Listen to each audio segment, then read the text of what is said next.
At dahil bad trip ako ngayon, magluluto ako ng kalderetang corned beef.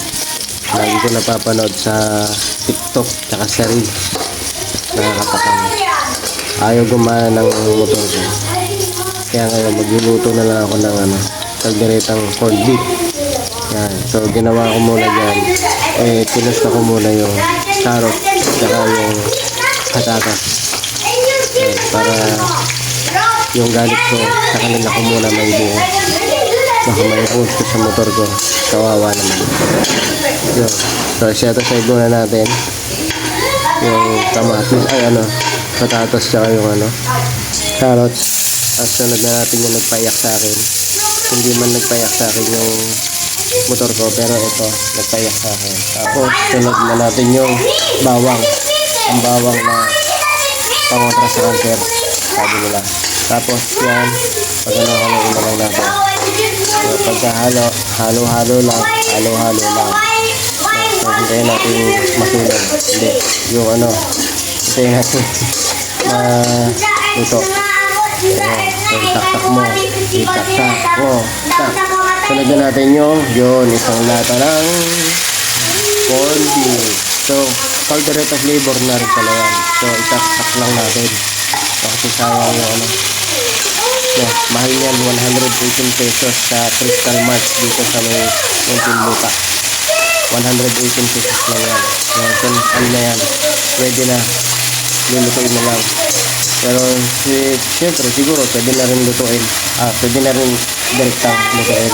Tapos dahil pinanganak ako na mahirap. Ayan, corned beef.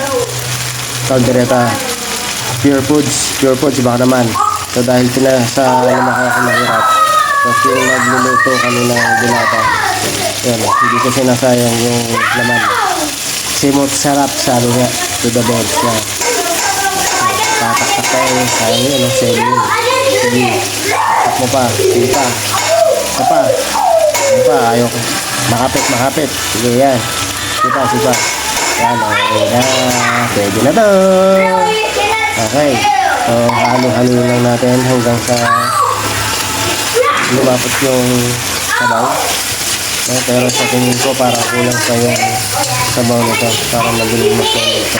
Pero titignan lang natin muna. Kakantayin lang muna natin baka sumobra naman yung lahat. Tapos, liver spread. Papalaman ko sana sa tinapay ito kanina. So, yun. Sama ko na lang sa kaldereta. Tapos syempre maglalagay tayo ng cheese para mas masiram. So siren cheese baka naman. So kanina nga pala karino yung liver spread. Syempre wala na iba, huwino lang talaga. Okay? So hayaan lang natin yan na kumulo at matunaw yung cheese. Tapos ayan ganyan. Tunaw na yung cheese. Hindi siya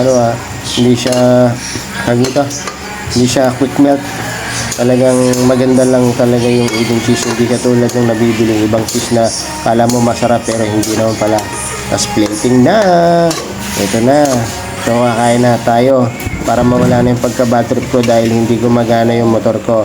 Paalam!